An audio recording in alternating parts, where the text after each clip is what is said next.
Hoy nos hemos venido hasta Casas Viejas o Benalú, que es lo mismo, para sentarnos a mesa y mantel con un vecino ilustre, con Paco González Cabañas. Paco, ¿qué tal? Buenas tardes. Muy buenas tardes. Presidente de Diputación entre los años 2003 y 2011, Sí. pero fundamentalmente una persona disfrutona. Bueno, el trabajo dicen que es salud, pero el trabajo también tiene que tener un componente, o la vida, más allá del trabajo, tiene que tener un componente de diversión, ¿no? Y la verdad que me ha encantado la idea de que estuviéramos hoy aquí, en mi pueblo, y de que vayamos a disfrutar con una de las cosas que a ti y a mí más nos gustan, que es la comida, ¿no? Pues sí, me gusta y me gusta cocinar yo, ¿no? Y entonces, pues, esto me viene de mi etapa en Sevilla, en la universidad, donde o aprendí a cocinar o te morías de hambre. Sí, porque entonces no había tupper, ni había no había tupper, no había posibilidad de lo que ahora sí hay, que cuando ahora viene un niño de la universidad un fin de semana, se lleva un cargamento y la madre o la abuela llega, yo lo sé por lo que ha pasado con mis hijos, pues se lleva una semana preparando comida para los niños, ¿no? Y tupper para los niños. Entonces no la había. Entonces estaba el mercado de la calle Feria, estaba la granja de Utrera que se tenían que desprender de las gallinas viejas. Sí. Y allí en el mercado de la calle Feria en Sevilla, que estaba junto a donde nosotros vivíamos, se compraba la gallina vieja muy barata. Y en aquella época te daba igual que fuera gallina vieja que fuera pollo, ¿no? Lo importante era comer. Entonces nos hicimos expertos, entre otras cosas, en cocinar o en guisar esas gallinas que tenían mucho sabor además, ¿no? Y bueno, pues ya te tienes que meter en preparar las lentejas, en preparar el cocido de habichuela, el de garbanzo, el puchero, y porque lo otro ya es muy sencillo. Lo de hacer un huevo frito con patatas, eso sí lo haces con hambre y sin hambre. Y aprendí a cocinar, y es una de las cosas que en mis años de política más me ha servido, sobre todo los fines de semana, para evadirme. Si un sábado a las 11 de la mañana empecé a preparar una comida en casa para mis hijos, para unos amigos, tal y cual, y empezaba con tu copita de oloroso, el mismo que le echas después al pollo de campo que estás guisando o al venado que estás guisando, pues es un placer, es decir, me desconectaba totalmente. Una terapia. Hasta el móvil lo dejaba en silencio, ¿no? Eso, y siempre te veía por ahí, y cuando te ofrecimos la posibilidad de sentarnos a mesa y mantel, yo pensé que iba a decir las grullas, pero me dice, vamos ya a la venta Miracielo. Miracielo. ¿Por qué estamos aquí, Paco, exactamente? La venta Miracielo es un negocio que explota uno de mis hermanos, ¿no? Pedro. La verdad que fue valiente porque lo abrió en plena pandemia. Poco después hubo que cerrar, pero se defendió con el tema, sobre todo del pollo al carbón, que es una de sus especialidades, ¿no? Sí. A domicilio y las carnes a domicilio. Y bueno, ha ido consolidándose, y hoy en día pues es un restaurante que, sobre todo en este tiempo, que no es de verano ya, los fines de semana, pues conviene reservar, ¿no? Por aquello de no quedarte sin sitio. Es un sitio donde se come comida de toda la vida de los pueblos, de este pueblo. Creo que hoy vamos a probar también la verseta candina, ¿no? Estamos aquí sí, vamos a probar de sorpresa. La verseta candina. Y bueno, y además las carnes, ¿no? A mí me encantan las carnes, y como uno está tan alto quizás por trayectoria de donde ha tenido que estar, de la nueva cocina, de la cocina fusión, de tal y que igual, que todo está muy bien. No hay que enseñar nada. Además los propietarios ganan mucho dinero con eso. Pues a mí me gusta también, y más en esta etapa que estoy más tranquilo, los restaurantes de mi pueblo, ¿no? Y la cocina de pueblo. Una parte de los platos son, sobre todo de los cocidos, son los mismos que se comía, o la sopa de tomate la misma que se comía con mi madre, ¿no? Ahora con Luis, que está aquí, que es un magnífico cocinero, que está al cargo de la brasa además, y que tiene raíces muy directas con Jerez, y con el Volapié. Sí, porque es sobrino Manuela Ramos, que era la madre de Luis Lara, comandante Lara, una de las mejores cocineras que yo he conocido. Esas manos eran unas manos morenas que lo hacían todo bien, y es hijo de un hermano suyo. Hermano, Luis, que se llamaba también el padre, Sí. y que vino aquí a Las Lomas a trabajar en su época joven como herrero, y se quedó, y bueno, Luis se ha criado conmigo en Las Lomas, que es donde vivíamos Sí. mientras fuimos niños y jóvenes, ¿no? Yo me acabo de jubilar hace una semana, que me acabo de jubilar, y bueno, pues tienes tiempo para estas cosas, ¿no? Sino para correr, comidas de compromiso, ni mucho menos. Así. Las comidas ahora son con amigos, con familia, y qué mejores sitios que estos bares y restaurantes de pueblo, ventas, ¿no? Como este en el que estamos hoy. ¿Qué empezamos, por la morcilla o por el queso? ¿Tú eres más quesero o más de embutido? Yo soy más de morcilla. ¿Tú eres más de morcilla? Pues yo también. Pues venga, Pues venga, tú empiezas por ahí, yo empiezo por aquí. Venga. Paco, ¿te parece? magnífico. ¿Tú te cuidas con el tema de la dieta? ¿Eres de los que evitan las grasas y esas cosas? No, vamos a ver, yo no es que la evite, pero tengo que tener cuidado con ella porque la edad Sí. es la edad y hay que evitar los riesgos cardiológicos que se llaman. Hombre, todos los días pegarle aquí a un homenaje a esto tampoco es Pero vamos, recomendable. no me da miedo, ¿Eh? me da miedo tenerlo en casa porque entonces La tentación. es recurrente el vicio. Pero bueno, sí, no soy de la gente que digamos, por un exceso ya de cuidado de la salud renuncia a lo que le ha gustado toda la vida. Lo que pasa es que modera el consumo, ¿no? Como dicen con el tabaco y con el vino, ¿no? Se modera el consumo. En pequeña diócesis, como dice, Eso, como dice diócesis. alguien, ¿no? Pequeña diócesis.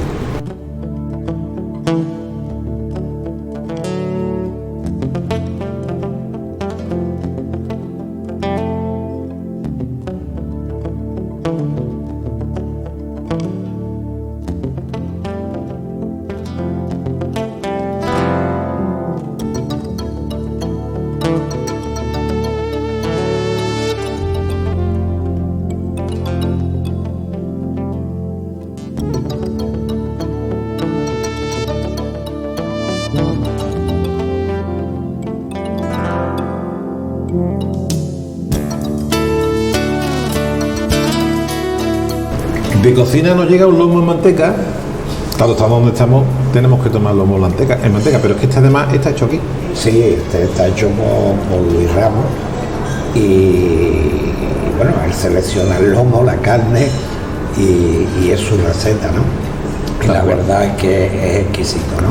Bueno, Pues estamos acostumbrados a que el lomo en manteca nos lo pongan en las tarrinas estas que ponen en los bares y en las ventas pero aquí es un entremés perfecto. vamos a probarlo, Paco. Venga. Esta mañana, viniendo para acá, he estado en la venta El Soldado. Magnífico, He parado allí, pues, claro, irresistible. ¿Cómo resistirse a una tostada de campo de la venta El Soldado? Con su buena manteca. Y me has contado tú una anécdota que tienes tú de la venta El Soldado con ilustres comensales, entre ellos un premio Nobel de Literatura. Sí, Gabriel García Márquez, la verdad Sí. es que ¿Cómo acabaste de aquí? muy sencillo. Gabriel estaba de visita en Cádiz y lo hicimos coincidir con que Felipe González y Carmen Romero, ya lógicamente fuera Felipe de la política diaria, también estaban aquí porque ellos tenían una casa en Castellar. Total, que con Alfonso Perales, nuestro gran amigo ya desaparecido, y con Rafael Román, decidimos pues pasar el domingo, irnos allí y comer el arroz, porque querían comer el arroz, ¿no? Y la verdad que fue una sobremesa inolvidable, Bueno, pues pero imagínate. inolvidable en el mejor sentido de la palabra. De hecho, el libro El amor en los tiempos del cólera Sí. nos lo dedicó Gabriel a mi mujer, a Lola y a mí, y comenzaba en memoria de este arroz, ¿sabes?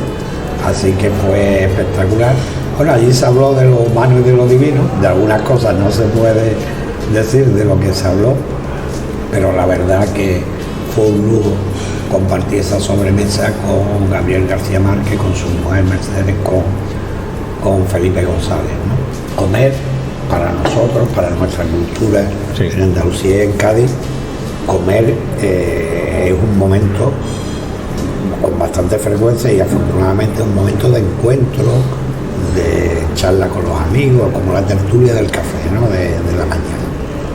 Y eso, pues yo creo que nos distingue de otras culturas. ¿Sopita de tomate?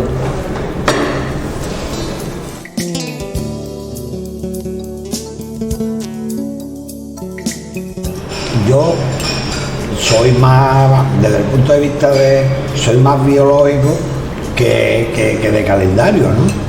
Es decir, y a mí ya hacía una semana, aunque no se frío nada, que me apetecía empezar.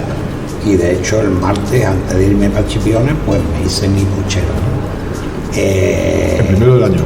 El primero de la nueva temporada. Y magnífico, y ahí estoy. ¿Le metes tocino a puchero? Sí. Todo lo había. Tocino fresco y tocino salado. Ahí. Porque después el tocino fresco mezclado con el poco de ternera que le pongo y la pechuga de pollo, sí, lo pico un poco y se hace una pringa que para los desayunos de la mañana con un buen mollete está estupendo. Y o una croqueta. Y ya claro, pero como además el puchero no solo es una comida que nos gusta, es que el puchero da para mucho después, para la ropa vieja, para las croquetas, para la pringada. Bueno, pues dicho que la cuchara es una de las especialidades de la venta Miracielo, aquí en Benalú, Casa Vieja. Paco, hombre, la berza tiene su reposo, tiene su aroma, tiene su tagarnina, pues dice, oye, pues si no llueve, bueno, pero es que la tagarnina también se... Sí, la hay en los huertos de riego. Exactamente. Aquí hay tagarninas que además están más tiernas que las que vienen después naturales. Bueno, claro, es que tienen esa parte un poquito menos salvaje, ¿no? Sí. El garbanzo de aquí, me imagino, de la zona, seguramente de Legumbre Don Pedro. O de Navero. O de Navero. No lo sé. Aquí es muy buena tierra para legumbre. Y luego, bueno, pues la carne, la morcillita, en fin. La cuchara. ¿Qué tendrá la cuchara? Además la tagarnina es tierna, ¿eh? Yo recuerdo en casa de mis padres, cualquier fiesta, cualquier cumpleaños de alguno de nosotros, cualquier santo, había berza con pringá, y este era el olor de ese día especial, ¿no? El olor de la infancia, de la niñez, de lo que hizo tu madre. Que la berza en una provincia como la nuestra es quizá uno de los platos estrella históricamente, pero además es que esto también era una comida de la generación de nuestros padres, sí, en el sentido de que más o menos, por lo menos aquí, en el campo, casi todas las familias pues intentaban criar su cochino, tal cual, hacía su matanza y guardaba para estas cosas, ¿no? Sí, señor. Sí, señor.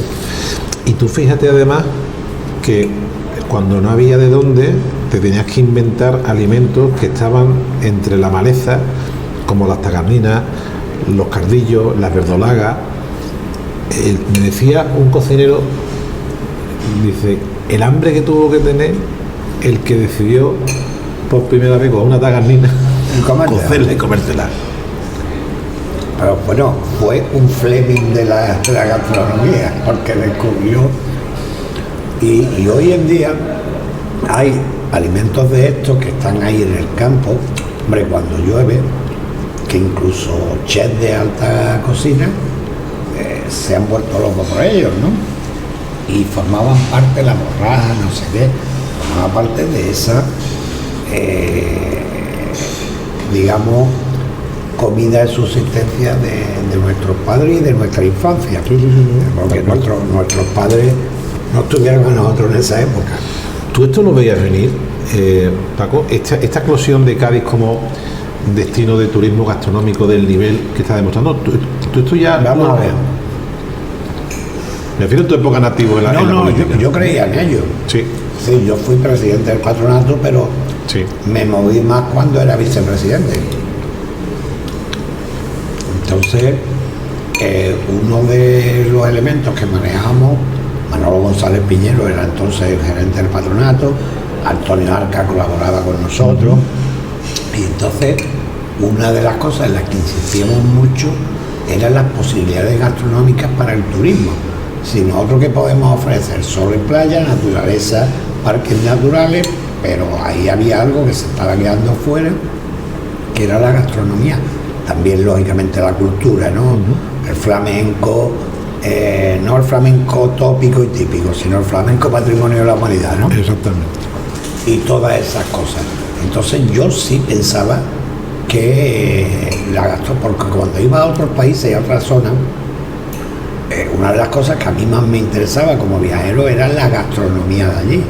Entonces sabía que eso, más allá de la famosa paella japonesa y toda esa historia de la gastronomía esa típica de Spanish, que durante una época en el Levante español y en parte de la Costa del Sol era lo que se imponía, tenía que llegar un momento en que el turista viniera por estas cosas, ¿no? Por conocer esta otra cocina que era la auténtica. Entonces yo sí creía en esto, aunque lo veía lejano en aquel momento.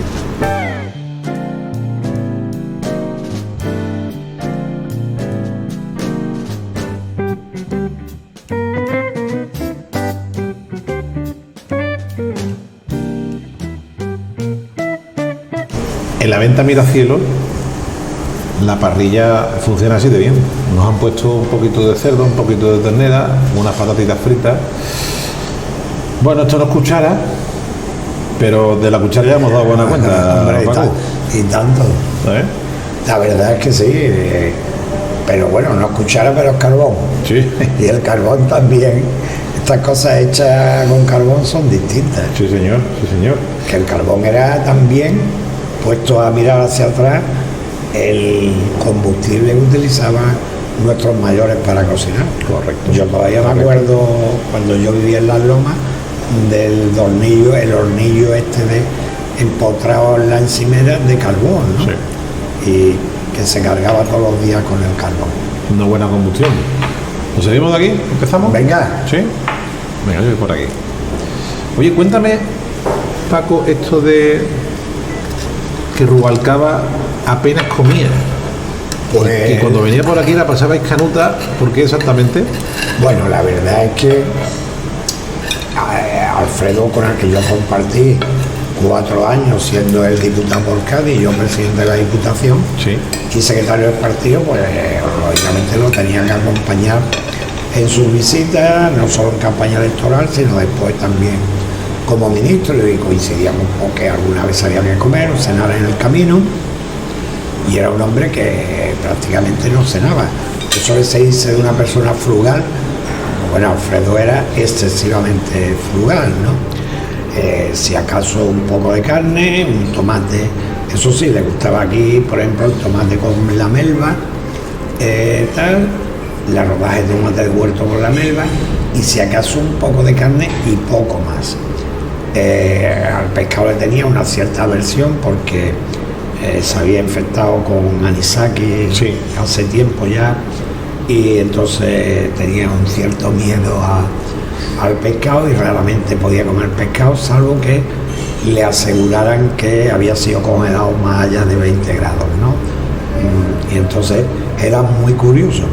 Para él la comida, que además era una persona a la que le gustaba lo de comer por la sobremesa, Sí. porque después se hablaba, y yo te tengo que decir que yo aprendía, ¿no? Porque si algún político didáctico he conocido, era Alfredo Pérez Rubalcaba, y la sobremesa era un magnífico momento para aprender de él. Bueno, ¿el Cádiz se salva o no se salva? El Cádiz se salva. En el Cádiz ha pasado lo que dicen de que los gitanos no quieren ser niños con buenos principios, ¿no? Referido de principio a comienzo, Sí. que cualquiera puede entenderlo mal. Y entonces, bueno, pues yo en eso soy bastante gitano, ¿no? Yo tampoco quiero los buenos principios. Hubo temporadas en las que el Cádiz empezaba espectacular se iban de vacaciones en Navidad y a la vuelta el polvorón no había quien se lo quitara de encima durante 3 meses. Entonces yo prefiero lo de ahora. ¿Tu mejor momento como cadista fue el ascenso en Chapín? No, ¿No? fue importante. Pero para llegar al ascenso en Chapín hubo que ir primero y ascender a segunda división. Y eso fue en Irún, contra el Real Unión. En una tarde donde a mitad de partido caían granizo, así, sin exagerarte, así. Y donde nos la jugábamos todas. Entonces, ahí fue donde salimos del boquete negro de la segunda vez. Hombre, lo de Chapín fue bueno. Si te tengo que recordar, vamos, yo lo recuerdo en ocasiones, tal era mi estado de ánimo que había tenido que tomar algún tranquilizante y no me acordaba del segundo gol, que fue el famoso penalti de, ¿cómo se llama este defensa? Mendoza. De Mendoza. Pero vamos, el ascenso en Jerez para mí no tenía más morbo por ser en Jerez. El morbo que tenía era el subir a primera y aquel maravilloso gol de Oli que merecía ese ascenso. ¿Te sentiste partícipe? Porque claro, como presidente de Diputación ayudaste mucho al Cádiz. Hombre, ayudé al Cádiz. A mí se me ha criticado que no ayudaba a Jerez. No es cierto. Hombre, a las pruebas me repito, ¿dónde está la ciudad deportiva del Jerez? Pero eso a mi amigo Pedro Pacheco al que hay que preguntarle por eso. ¿Sí? Porque si no le dije 10 veces, dame los terrenos para hacer la ciudad deportiva, no se lo dije ninguna. Entonces, yo tenía 2 objetivos. El Jerez estaba mejor situado, estaba en primera división. Y creo que se merecía la ciudad deportiva. Pero si a mí nadie me aportaba los terrenos. ¿Qué le interesaba? ¿Pedro Pacheco? No, yo creo que eran esas cosas que ha rodeado el mundo del fútbol Jerez, sí. El fútbol y la política Jerez, ¿no? Sí. A nivel ya exclusivamente local, Sí. que no terminaban la clase. Y yo estaba dispuesto a construirlo en la zona cercana al circuito, que había terrenos de propiedad municipal, igual, pero nunca me los dieron. Y yo eso, si no lo planteé en 3 o 4 ocasiones, no lo planteé ninguna. Pero es que cuando el Jerez asciende o va a ascender, los trenes, me acuerdo que es Pepe López, por aquel entonces diputado provincial y teniente alcalde del Ayuntamiento de Jerez, quien me pide esa colaboración. Los trenes de los aficionados en gran parte los paga la Diputación que yo presidía, pero eso alguna vez no ha interesado contarlo en Jerez. A mí ya me da igual, como tú comprenderás. Yo fui a ver partido del Jerez, estando el Jerez en primera división, aunque... Hombre, se te veía más por el palco de Carranza que por el de Chapín. Sí, pero he ido y... bueno, yo recuerdo ¿También cómodo o qué? Que una parte del fondo, como se llama, colectivo Suena o algo así, se acordaban de mi familia con bastante frecuencia, pero a mí me daba igual. Yo estaba viendo aquel partido, pues yo en aquel momento no tenía oportunidad de ver un Eibar Jerez, un Español Jerez, si no iba a Jerez. Es más, había gente simpática que me veía y me decía, ¿qué, Cabañas, a ver fútbol de primera división Jerez, no? Entonces, yo me reía con eso, Eugenio. Es que hay que ser así. ¿Jugasteis con fuego en esa época y avivasteis el fuego de la rivalidad malentendida? Porque la rivalidad... Ahí el único que jugó con fuego fue Oliver. ¿Fue? Oliver. Sí. El único. Si yo recuerdo un programa de Canal Sur donde Pedro Pacheco y yo Sí. nos intercambiamos las bufandas del Cádiz y del Jerez. Yo tenía la del Jerez puesta, Sí. y Pedro la del Cádiz. Es decir, no fuimos nosotros, fue Luis Oliver, que estaba especialmente interesado porque era, y pienso que sigue siendo, de esos tipos que cree que generándote un enemigo exterior, tus defectos o tus errores te los van a perdonar. Entonces, el gran culpable de esa rivalidad fue Oliver. Mi gran fallo, digamos, o déficit, Sí. es no haber conseguido los terrenos y construir esa ciudad deportiva Jerez, para el Jerez Club Deportivo, que imagínate con la que vino después, la herencia como se hubiera dividido. Por eso tenía que ser del ayuntamiento. Y el ayuntamiento no me dio los terrenos nunca. Bueno, pues hemos llegado a los postres con dos clásicos. Bueno, lo de Paco ha sido visto y no visto. Un clásico efímero. Tú eres de dulcero. Hombre, por favor. Es de goloso tela. A mí me han puesto unas poleas, me han tardado un poquito más en llegar y por eso me ha cogido la delantera Paco. A mí las poleas es que me parece que es de los postres de mi niñez, de siempre, ¿no? Muy contundente, una buena coazuela. Esto prácticamente pasaría por un plato único en un almuerzo en la época. En nuestra niñera, plato único. No te pregunto cómo estaba la tarta de la abuela, ¿no, Paco? No, la abuela ya no está. Tú me vas a perdonar que me la haya comido mientras te traían la tuya. No queda tarta ni abuela. Bueno, lo que queda es un buen rato que hemos echado, Paco González Cabaño, expresidente de Diputación, contertulio de 7 Televisión y, bueno, fundamentalmente una persona disfrutona de la gastronomía, con el que hemos conocido que le encanta meterse en la cocina, sí, que hace sus buenos pucheros, que le gusta además aprovechar luego del puchero todo para hacer otras cosas, todo lo que da. Y que nos ha descubierto un sitio como la venta Miracielos, que es un lugar donde cuidan muy bien la cocina tradicional, donde tienen platos muy contundentes a un precio razonable aquí en casa, en Benalú Casa Vieja. Paco, un placer. Un placer, el placer es mío, Eugenio.